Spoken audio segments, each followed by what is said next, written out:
This is the Library Channel. Welcome to the Simon Ortiz and Labriola Center lecture on Indigenous Land, Culture, and Community.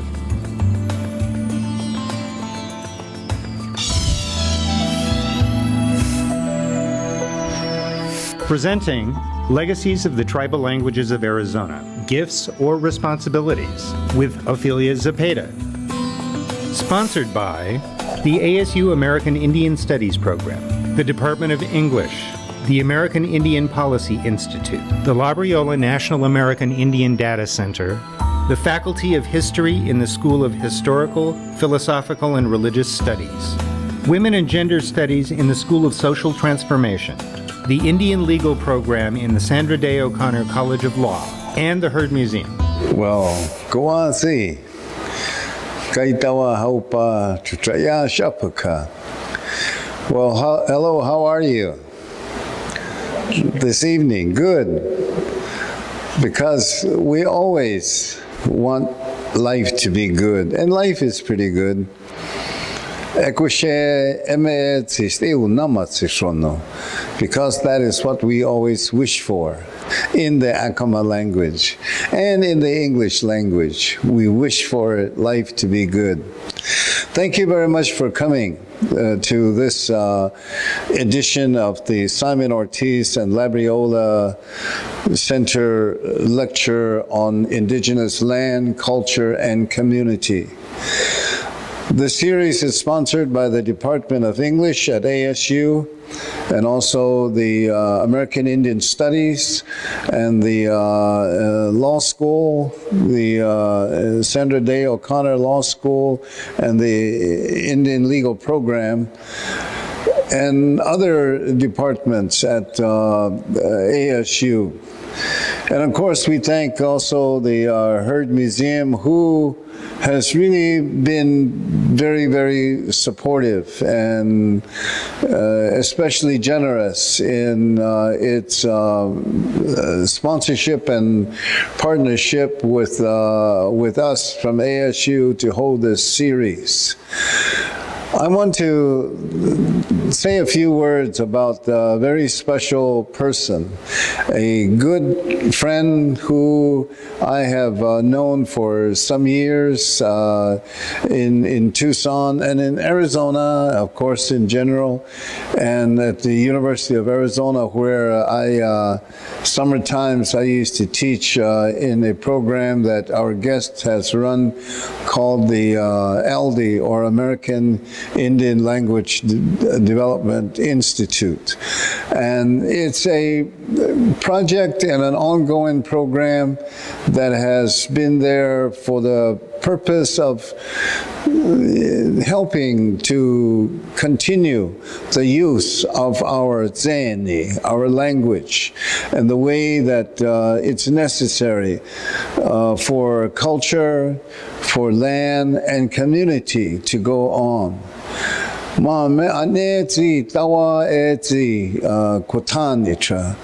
This person has worked very hard in a good way so that the efforts that she and of course others make it possible for the indigenous community to go on and on in the way that it thrives best with its own sense of language. And I also regard Ofelia Zepeda, our guest tonight, to be one of those wonderful poets who incorporates her language. In other words, the very deep core of herself as an O'odham woman, a citizen of this desert land, to present through her poetry that spirit and that sense of continuance, so that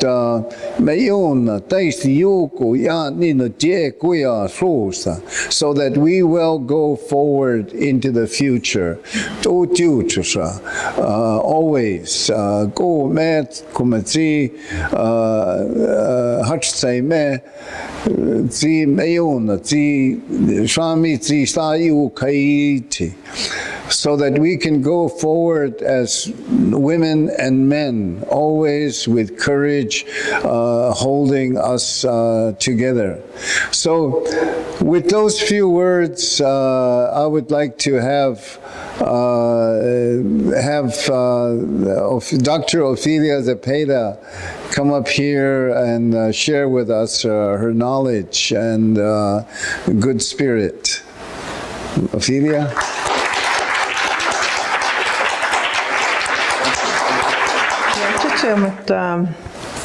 Si sapenta mam tuisi je nako kia e tata homo I hodni tam jid ba up mat hikani si sapenta mata vinyawai ita nawach Simon Ortiz tam jiditam ma paf tip kana be Arizona State University tam musab baju matia Pusi sanako kia tanam kia wasa sa journey ket pom ba po haichu sa mai ai amaju mabakai jitam maniko apata abi chukron up to okay amju bai chip kan abe mi him chidi da chip kan machba ka O'odham nyo ka chip kan an homo mia shi him chid ni pia nyari taman pom somo sap mai chup ma ka pam chidita. So it's my pleasure to be here this evening, and also, of course, I want to acknowledge and express my appreciation to my hosts at Arizona State University and my friend Simon Ortiz for the invitation to come and be part of this very nice speaker series. And of course, it's always nice to be here at the Heard Museum and to have, be one of the presenters here on the grounds of the museum. And it's always nice to come back to this part of the state. But this morning I was telling the students more informally that even though currently I live in Tucson, I'm actually more familiar with this area than the Tucson area, at least was before I, spent time in Tucson, because our family is not that far from here. For those of you that know O'odham history, know that O'odham still have traditional villages in Sonora, Mexico. So my parents were from a village in Sonora, Mexico. So when they came into the United States in the 1940s and 1950s, they did not end up on the reservation, basically because that's not where they're from. And what they did was they ended up in the little border towns around the O'odham Reservation. And they used to be in I-hoi and Gila Bend, and then I think the last place was Stanfield, Arizona, which is not that far from the northern end of the O'odham Reservation. So that's where we were all born and raised, and so I'm not from, the reservation in that sense. And for our families and all our relatives that lived in places like Stanfield and Maricopa and Eloy and Picacho, Florence and Coolidge, our main occupation was agriculture. Back then it was picking cotton. And so the O'odham on the main reservation had a name for us, and they referred to us as Toki Oidek O'odham, the people that live in the cotton fields. And that was because our families lived among those cotton fields permanently, year-round, where other O'odham only came seasonally and then went back home. And so anyway, so my point is that that's where I was born and raised, and so was that part of Arizona is much closer to places like Tempe and Chandler and of course Phoenix. So this area is much more familiar. But then of course I have affiliations with ASU from way back when. ASU was my first college experience right out of high school. And then I did 1 year of undergraduate work at ASU as well. And I can't say that the memories there were good. I know I nearly failed English, so that's something I bury in my subconscious. But when I come here, I think that's the first thing that comes forward. I almost failed English here. But despite that, things turned around for the better. And then, of course, places like this, the Heard Museum, over the years, with my, the type of work that I do, I've been very fortunate not only to work in linguistics and O'odham language and American Indian language education and so forth, but I'm very fortunate to be a person who is very open to other fields, and also to have that interest to write, and that has taken me to other places, other disciplines, and enabled me to meet other people. And so I've known some of the folks here at the museum for quite a while, and we worked closely on this one large project for quite some time. And so I always feel good when I come to the museum here. So I'm very happy, for the invitation and the opportunity to be here this evening. So what I like to do this evening is even though my field is in language, and a lot of my primary work presently is in the area of working with tribal language people in language revitalization, also called language recovery, also language maintenance, and language documentation. And I've also worked with educators in the general area of language teaching for indigenous languages. And I myself have been teaching the O'odham language for a number of years. And then I've done, like I said, my other, sort of research fields in topics in linguistics. But I didn't want to, really take one of those areas and focus in on it. Instead, I would like to talk, though, about language, about the tribes, specifically in Arizona, but in a more general sense, and hopefully it'll make sense to all of us in the end. And also, I've taken the liberty of interweaving some of my poems that are appropriate to the context throughout the talk. So I hope that it provides a message, a good one, I hope, in the end. So anyway, so that's what sort of the form that I'll be using this evening. So anyway, so I'll go ahead and get started. And my title, the title that I gave Simon early on, was The Legacies of the Tribal Languages of Arizona, Gifts or Responsibilities.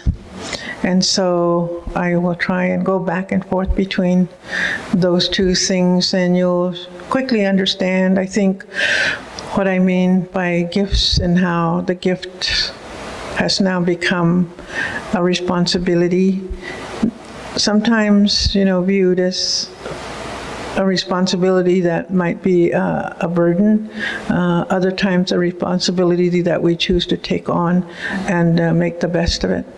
So that's sort of the overall theme that I'm going to be looking at this evening. So again, my appreciation to all of you for coming. And so I began with placing ourselves. The mountains surrounding us at this time, the chain of mountains surrounding us at any time is powerful. The chain that ties a people together is as powerful. A chain must have flexibility, though, in order to be strong. Mountains change and move over time and somehow remain strong. If not, they fall. The chain that ties people together adapts and changes over time, and each time we would like to think becomes stronger. And like a mountain, if it's unadaptable, it too will fall. I like to think that some of the important links in the chain that hold a people together include the Nyok, the Chiktodak, the Jiwadiga, language, memory, and land. As part of this chain, language changes over time and so remains strong. It is amazing, though, considering the onslaughts native languages have taken for over 500, 600 years, that they still ring across this land. On many levels, they are still strong, but of course we know that in other ways they have suffered and are fairly battered. In some places in Arizona, like in other places of the US and the world, the language is just a whisper. And in other places, it's only a vague memory that is being brought back by means of earlier documentation. And memory, if carried and cared for, maintains its strength, and is an important part of our foundation. The land, of course, is forever, no matter how we change it. The element that will tie my thoughts together, keep my stories in line, will be this chain, which contains as links, as I mentioned already, language, memory, and land. Language, as we know, cannot stand alone. It is an element of our humanity that has many components, many mysteries, many anomalies still. The Tohono O'odham language, the Tohono O'odham, like many other tribal people, hold up their language as one of the most important gifts given to the humans when they were first created. It is this gift of language that will help me weave my stories, my memories together. And of course, the land will always be there. Finally, before I really begin my talk this evening, of course, I want to respectfully acknowledge the land, the people whose traditional homeland this is, our relatives, or my relatives, the Akimir O'odham, the Onk Akimir O'odham, the Gila River people, or the Pima, the Salt River people, the other group of Pimas. Coming here early this morning, I passed by the roads and the trails that lead to the Akimir O'odham communities, among them Chukumashudak, Sioshudak, Gomatk, Ku'aki, Hashanjguk, Stotanik, and most importantly, Va'aki. These are the O'odham names of some of the Akimir O'odham communities. The people there still know these names, but also the English names. For example, Gu'aki, which literally means big house, is not the Casa Grande ruins, as one might think, but it is the contemporary political center of the Akimir O'odham community, Sacaton, Arizona. The name of the ruins, the Casa Grande ruins, is Va'aki. It is a ceremonial name referencing rain or water. A Tohono O'odham can stand at any point in these parts and will not be able to see the sacred peak of the Tohono O'odham lands, Waugiwarik, also known as Babakiveri. This attests that this region is not Tohono O'odham land. In a couple of my poems, I have mentioned that a Tohono O'odham can identify his or her homeland if they can see Waugiwarik from where they stand. There's a line in one of my poems entitled "The Black Top" that makes the point that wherever the blacktop roads take a Tohono O'odham person, that they will always see Waugiwarik in their rear view mirror. The sense of home, even if it is seen through the rear view mirror, is still home. I won't read that particular poem for you, but instead I have chosen one that is specifically about that mountain, Waugiwarik. It is a piece that is in O'odham and in English, and it is all about praying to mountains. I dedicate this to the tribal people of Arizona, my cousins, the Akimir O'odham, the Akimir O'odham, and their homelands, and especially their sacred places that, of course, are still here. The piece is called Do'agawicho.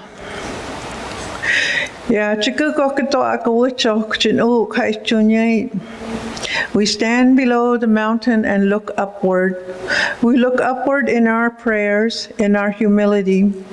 From the tops of mountains come memories of stories, songs, names of plants, animals long forgotten. Old people dream of days they walked mountain paths. They dream of their sturdy step, their lack of fear of a desolate mountain top. They see things there only rendered in song.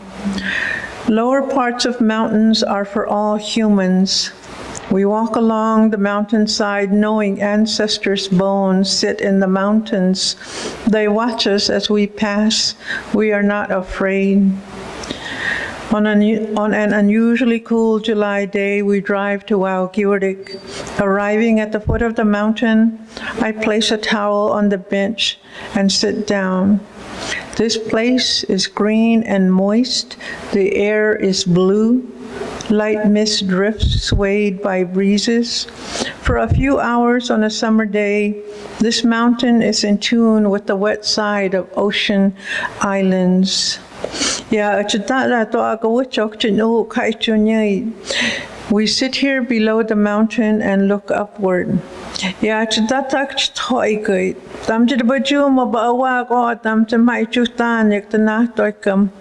masma bihi that statue but the masma hi guinyam shudak. Yeah. Go kadagatam tai, tuakagatam tai, apadagatam tai.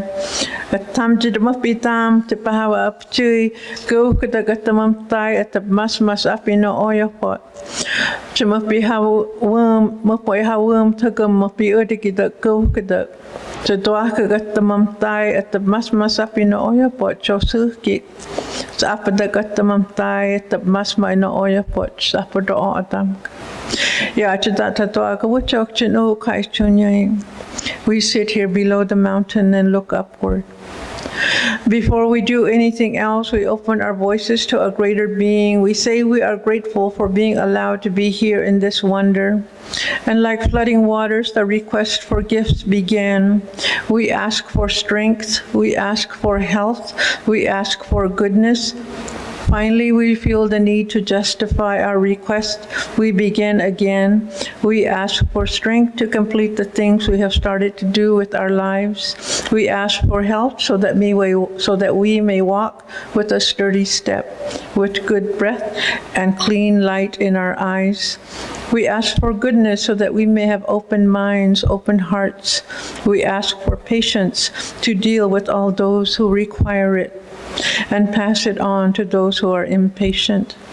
We ask for forgiveness so we can forgive those who require it and pass it on to those who are unforgiving.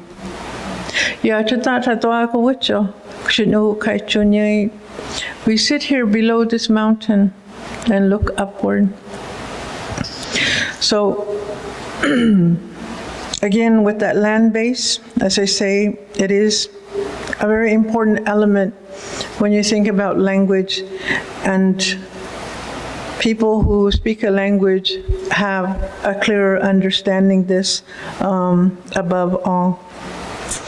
This evening, I want to cover a couple of points regarding the tribal languages of Arizona. The first is the understanding of the language as a gift to the people. And second, how this beautiful gift has become, by some definitions, a responsibility. And finally, I will conclude with a proposition for us to consider. So, the gift.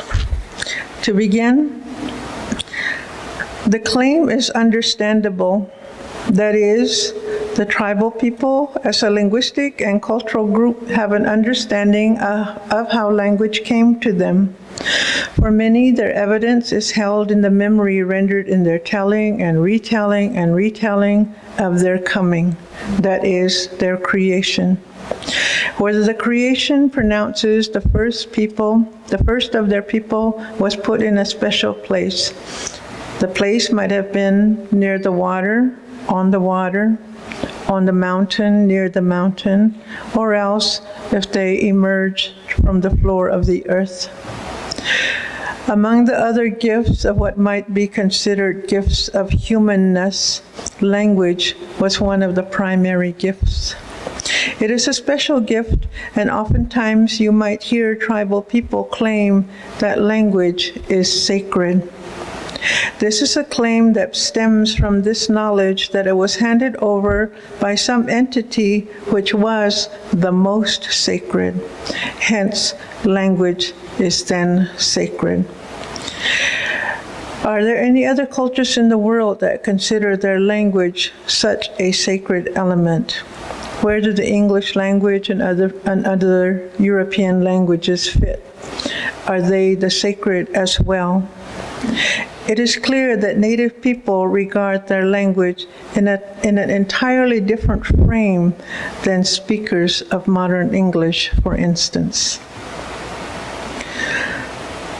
The following poem is an account based on the collective memory of O'odham with a similar experience.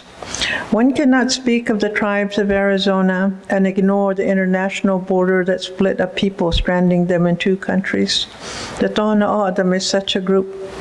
Even though the poem is about documenting oneself for political reasons, the main reason I'm sharing this is the point that it makes about language.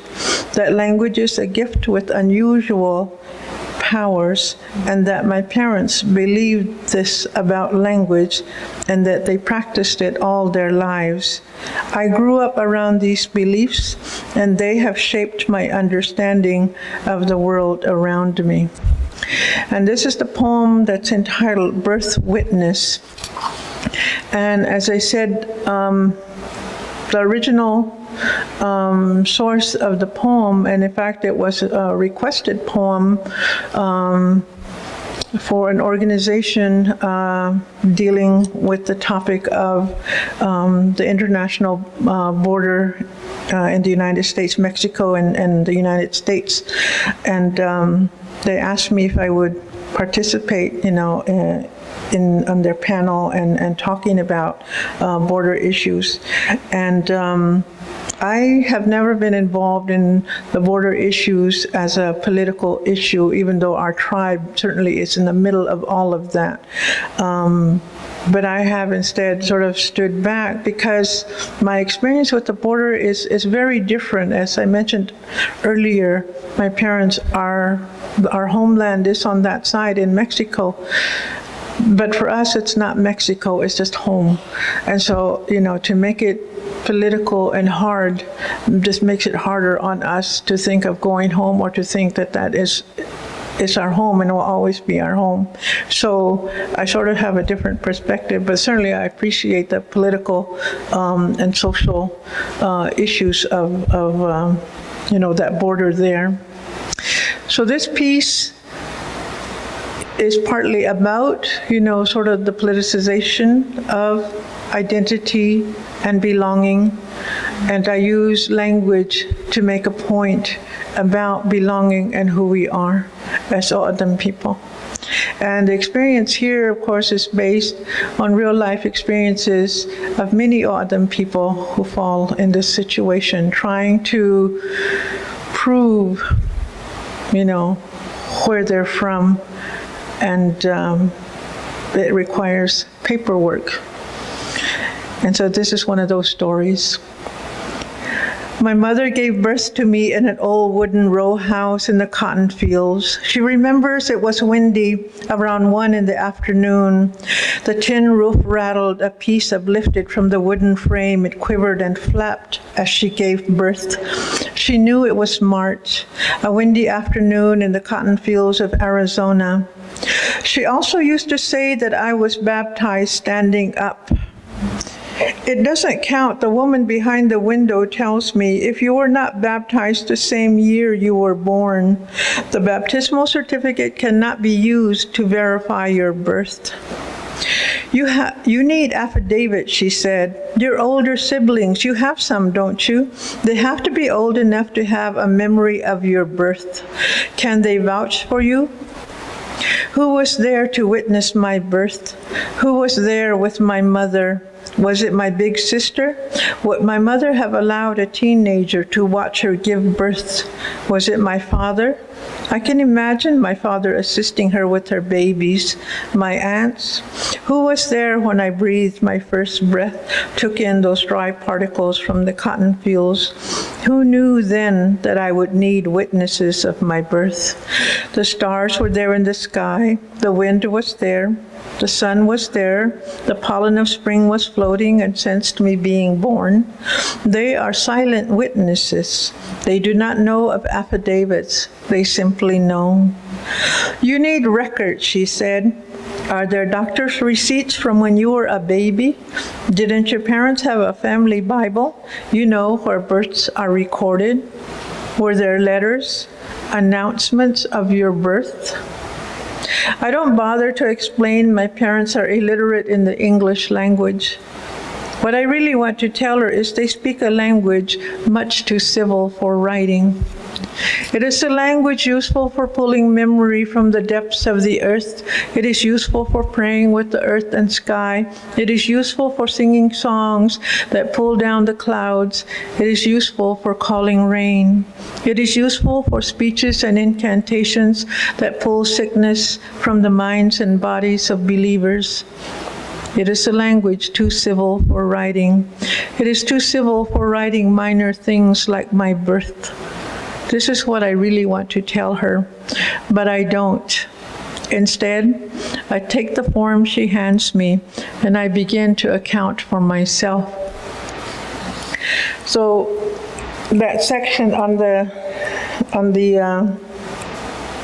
language, those, like I said, are the things that we were taught and believed. And even though my parents never ever made that utterance, language is sacred. They didn't have to say it. They just did it in that way and essentially practiced it. And so that's what you grow up learning, and that is your understanding of language.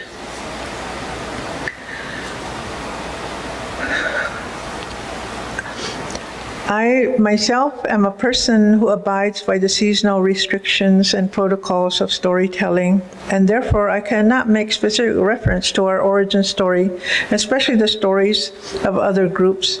As far as I know, we have not yet had frost yet in the Phoenix area. In fact, Phoenix is just now cooling off, into the 70s in the morning. The cool frost of a desert morning is only a memory and a yearning for us right now. Since the weather is not cold, we cannot speak those words that tell of the places and the events that brought us here. Do you know that since some tribes now have contemporary writing systems, and that the systems are designed for the general population, unlike the earlier ones that were meant for specialists like linguists, ethnographers, and missionaries, and that many of the tribes have written down their stories, the stories that are seasonal. So the question often arises, what happens if it is written down? Is it allowed to be read out of season, since it's no longer just a telling? My understanding is, no, you cannot read those stories even out of season. I learned this from some of the language teachers. I remember very clearly some Apache teachers who told me that they would take their books when the season ended, box them up, and put them away off the shelves completely so that the students would not be tempted. I think that this is a wonderful example of contemporary treatment of the gift. The words are packed away for a long seasonal rest until it is time for them again. So certainly as a spoken form, language is a beautiful gift. Presently, the tribes of Arizona are very, very fortunate to still have the opportunity to hear and speak the spoken language, to sing the songs, tell the stories, to pray, to do orations and speeches, to tell jokes and riddles in the language. Although some of the tribes of Arizona have only a small number of speakers left, for instance, the case of the Mojave, who have to claim only, just a handful, and of the fluent speakers, just one or two. On the other extreme, for the state of Arizona, we have the Navajo Nation and their population. Just because their population is huge in the first place, that of course lends it well to have still large numbers of speakers in the thousands. But Navajo, like O'odham, although O'odham is not a huge tribe, it still has large number of speakers. However, the speaker age is anywhere from their 30s and 40s on up. And that is not a good sign. Like Mojave, some of the smaller languages of Arizona are not faring well. So the gift we were given is in very poor shape. In O'odham, we say, we have not taken care of it, or we have not watched over it. Taking care of something can also include the act of nurturing. Nurturing a language involves one primary act: just using the language. This is where we are presently, taking a look at this gift and making efforts to take care of it much better than we did before. This is probably one of the understandings when we were first gifted the language, that we were to take care of it. It makes sense, doesn't it? But I can't say for sure, since I cannot tell the story now. That is, we cannot talk of the creation story now because we are still out of season.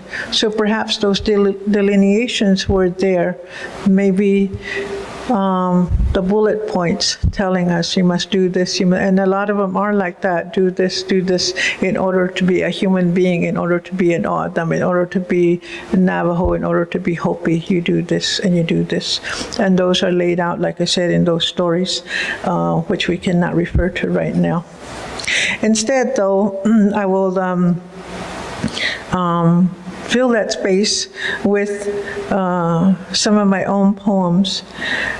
But instead, these poems reflect frustration, sometimes anxiety, that exists for those who don't speak the language well, have limited knowledge of the language, or are trying to learn the language. We have a significant population of young adults and younger tribal members who are trying to learn the language as essentially a second language. And we also have lots of tribal members, where there's this situation where they know the language, but they don't use it. I know lots of young O'odham people, I can speak to them in O'odham, and they know exactly what I'm saying, and they answer back in English. And, and their explanation for it, which is, been studied well, there's just this insecurity and anxiety about opening your mouth to say something. And so that's what they say, I can't answer you in O'odham. I think I know what I can say or should say, but I'm afraid of what I will sound like. And I don't want you to hear me this way. And so they answer in English. And so there's this mix, of speaker variation all across all the tribes in Arizona.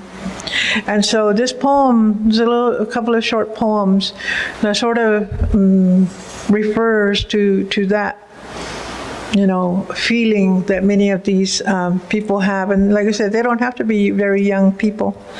And this first one, though, also was inspired by some of the interviews that Anne was talking about earlier in the home interviews. And it was a young woman talking about language and her desire to want to know the language, to learn the language, and that was her goal. But she's having a bad time of it right now, and so this is where this poem comes from. And the piece is called The Pain of Speaking. And I think those who really want to say something, especially the ones who understand you, and they want to say something, I can imagine how not only frustrating, but certainly I'm sure some physical pain they must experience in making that decision, knowing what to say, but not allowing it to come out. The pain of speaking. And she says, I hear them laughing, a joke. I have no clue. In my grandmother's mind, a million pieces of information I cannot access. Not yet, at least. I bought a book for learning the language. I hear them talking. Sometimes just by the rhythm, I know they are talking about me. Right in front of me. Having no voice in this language makes me invisible. It hurts. I scream. They look at me, guilty. So the speakers know what they're doing when they do this. And those of us that work with language teachers, I know my friend Dr. McCarty can attest to this, that there's this process where you do have to work with language teachers about do's and don'ts when it comes to trying to teach language. Things like don't laugh at your speaker when they make a mistake, don't ridicule them, and so forth. Be as supportive as you can as a language teacher. Not even a formal language teacher, but as an adult working with somebody who's trying to learn the language. But it's definitely hard to do. Because I know well, Indian people do this, and other people, I'm sure, somebody makes a mistake in the language and it comes out, sounding different and sometimes meaning something different and something funny, probably, or awkward. And you can't help but laugh. So it's a very hard thing to control in order to be a supportive teacher. The second piece is my view of people that I've met over the years of working with what I call language workers. These are the teachers, resource people, cultural experts, language activists from tribes, across the U.S. and other parts.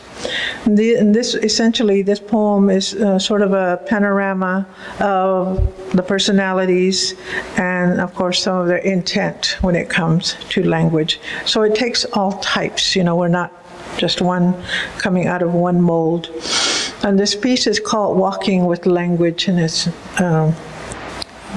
again, referencing people and their efforts. Walking with language. Some have carried it, held it close, protected. Others have pulled it along like a reluctant child. Still others have waved it like a flag, a signal to others. And some have filled it with rage and dare others to come close. And there are those who find their language a burdensome shackle. They continually pick at the lock. So perhaps you know people like that. Many tribal people understand to be the gift, one of the gifts given when they were first put on the earth or wherever they were put. But things, have gone wrong. And like I said, one of my explanations is the way that O'odham people look at things, is that we have not cared for it. And when O'odham people say that, they can say that about other entities. They can say that about ceremonies. If a ceremony is falling apart, it's not being done right, whatever, they say that, you didn't care for it correctly, you didn't prepare for it correctly, and so forth, and that's why it's not working. And in a way, that's true, the practice, making sure people are interned, apprenticed, to carry on the songs and the prayers. If you don't do that, things will not look right later on. And so, we can say that about language, at least from my perspective as O'odham. So now, because it's, in this state, whatever label you want to choose, we have lots of them, it's an endangered language, it's a dormant language, it's the sleeping language. That's where, we are currently. So because it's in this state, now it has, for some people, as I said in the poem, it has become a burden. And some have given up on it, walked away and left it. They said, we're never going to get it back the way it was, so why bother? And they have moved on. We know people like that. And then there are others who have, taken up the job to do something. And right now, there are lots of things going on. There are some things we can look at and say, yes, it's working. We're creating new speakers. And there are others where it flounders, and there's lots of reasons why they flounder, and so they don't work. So this is the state that we're in right now. This is the state of the Arizona languages currently. So the responsibility. Today, many Arizona tribes struggle to maintain their languages, while others have larger challenges of recovering what is now dormant and try and breathe life back into them. Presently, there are any number of language programs, classes, language learning groups, and so forth taking place in reservation communities and a few schools, mostly on reservations. They make headway despite the multiple roadblocks of state and federal mandates, in particular those teaching language in the schools. The onslaught of high-stakes testing and redirecting of language teachers to other areas have been one of the most recent and devastating challenges to language programs in schools. But nonetheless, the ingenuity and the talent of many of the language teachers persistently push forward for the benefit of the language and the people. During my 30 years of work in language and with language educators and activists, I've had the honor of knowing many of these tireless people. For instance, the energy and tenacity of the late Daniel Lopez, also the late and very energetic and creative Mrs. Rosilda Manuel, and both of those were Tohono O'odham. Two women that my colleague and I were very close to and respected from the Navajo Nation, Mrs. Galina Dick and Mrs. Agnes Holm. And our good friend who was also at the University of Arizona, Mr. Emery Sekikwaptewa, who was Hopi. And from Apache, Mrs. Irene Perry. And this is just to name a few. These are some of our early pioneers in contemporary language teaching across the state of Arizona. They have left a legacy of younger teachers, all of whom have an understanding and have taken on the responsibility of taking care of the gift. I continue to be humbled when I work with many of these teachers. It is my sense that the tribal people of Arizona it is my sense that the tribal people of Arizona have made efforts to take on the responsibility of the language. They try and maintain what has always been there, while others, like I said, work to recover what has been lost and proudly set it out there as evidence that language can be brought back. The tribal people have been these energetic and persistent language workers thus far. But here I want to briefly evaluate the work of our larger institutions of higher learning, the universities and the colleges, and what they have done or not done to help with this responsibility with regard to the languages of Arizona. So why should these institutions take on or be part of this responsibility, you might wonder? Well, I think as human beings, we all have language in common. Language, again, is part of our humanity. It is a great loss to humanity when a language is lost or decimated. It should be all of our responsibilities to do what we can to bring attention to the case of the languages of Arizona. So what are the institutions doing? And here I'm just a brief overview, and most of this information I have from looking at the three universities' sites where they would normally offer tribal languages. Some vary, for instance, the University of Arizona's language courses are in the Department of Linguistics, where NAU is over in English. So you sort of have to seek it out. NAU has had a Navajo language course on the books for a few years. They have a regular undergraduate Navajo language course, and they also have a language course for preparing teachers who are going to teach on the Navajo reservation. So this is a language course specifically designed for them. And they also have on their books something that is called, you can minor in Navajo language. So, but it's an interesting minor because they really don't have other courses that's really specific about Navajo, so the language part is about the only one there. Of course, we can't say anything about, or I don't want to include the tribal colleges, Diné College and Tohono O'odham Community College, because they're different. They sit on the reservation, and part of their, I don't want to say mandate, but part of their mission that they set for themselves as a tribal college always includes the language. So Diné College definitely has a long history of offering Navajo. Tohono O'odham is the same way in their short history. So they're somewhat different from, say, the three universities in the state. So anyway, so NAU has that history of some Navajo language teaching. Some years ago, they used to also offer Hopi language there at NAU, but I don't think they have in quite some time.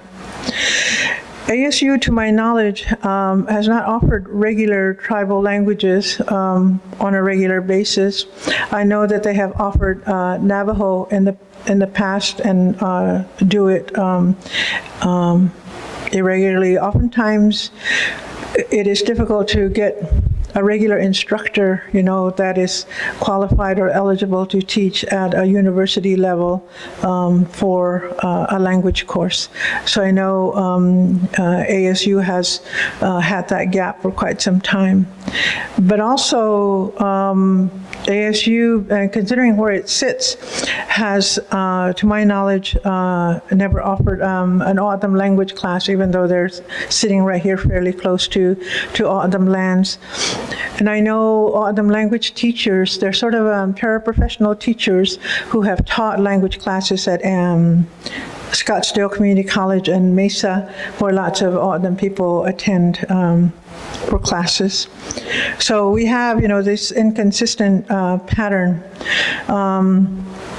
So surely students, both native and non-native, would benefit from language classes at these institutions. My sense is that just taking an Indigenous language class just makes worldlier citizens of our young people, while simultaneously bringing attention to the richness of the linguistic diversity of Arizona. The University of Arizona at Tucson has had a different history with regard to language, and I think it's largely due to the fact of partly of our anthropology department, who used to have a very strong focus on research among Native populations, and then our linguistics department, which was created with an emphasis in Native American linguistics, and that's the program that I went through. And so I think because of that kind of emphasis being there early on, it made it easier to develop courses at the undergraduate level in tribal languages. So for the past 20 years or so, we've been offering the Navajo language class, and then almost 30 years now, I've been doing the O'odham language class because I created that course when I was a graduate student. And also the late Emery Sekikwaptewa also offered Hopi for nearly 20 years until he passed away. We also had offered the Yaqui language class, which is, of course, the Yaqui tribe is just down the road from the campus. So, so the U of A fares a little bit better. The problem is, those of us who have been regularly teaching the language classes at our campus, I mean, there's no better way of saying it. It's just that we're getting old and we're going to be leaving. And it's hard to really see who's coming after us, behind us to take over that responsibility. So that's the challenge that we are facing right now. I've trained and gotten some O'odham people through our master's program in linguistics, but the tribal college is very appealing and recruited them right away, so they could not go on or not been able to go on to other advanced degrees at this point. So it's a struggle to find talented people to come in. Having our large institutions offering the tribal languages of Arizona is not only good for students, but also sends the message that our institutions, our universities appreciate the trials facing these languages and their speakers, and that they are willing to take on some of the responsibility of helping to support the maintenance and promotion of these languages. I don't think it is that much to ask. Finally, as I mentioned earlier, I wanted to make a proposition. The proposition is to request that the leadership of our 3 universities invest in the tribal languages of Arizona. The investment can take any shape. And I acknowledge, for instance, that many of my colleagues have taken on these challenges at the 3 universities. The investment is one that will have significant return. The returns will be in the form of strengthening the linguistic diversity of our state. Another is that knowing that these institutions didn't stand by idly, but were part of the effort to help maintain, recover, document, and support the teaching of these languages. The return will be that the institutions put a hand forth, they put a hand forth and help to take care of what needed caring. In the very end, we will have our reward. So I want to conclude with a poem that speaks of that reward. For the O'odham, they believe that the best place is the place of rain, moisture, and light winds, and that all that are part of this event. It is what we desire when it is 116 in Phoenix and the air conditioner is working to capacity. It is relief, simple relief. It is our reward. And I think this is the reward that we feel. I mean, you get it in different ways. It is the reward that you will get when you know that you have taken up, the challenge, or you have supported someone else with their mission, with the responsibility of taking care of something. And that's all that I want to propose. And that we take it on, that we all take it on, simply because we are human beings. So I conclude with this bilingual piece about going to that beautiful place, and that beautiful place is all our reward. And the piece is called Nyenye Hashagit. Haka chuganya imam kaide kim tashudni kawi kaide kim siarik tagyo kaide kim jupin tagyo kaide kim wakorim tagyo chai chugit shagit kaide kim Saftaha the goktib dog safwalked chukto dog skugajok to juadaga skugajonyan again. Sujutbig on ya and again.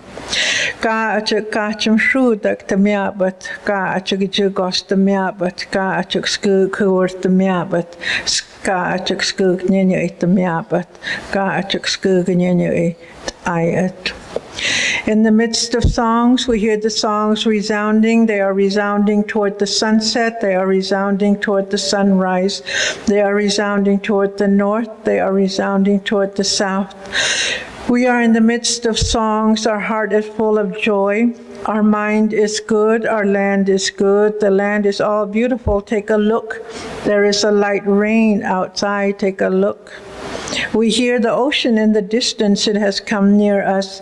We hear the beautiful wind in the distance, it has come near us. We hear the dust storm in the distance, it has come near us. We hear a beautiful song in the distance, it has come near us. We hear a beautiful song in the distance, it has come upon us. Thank you very much.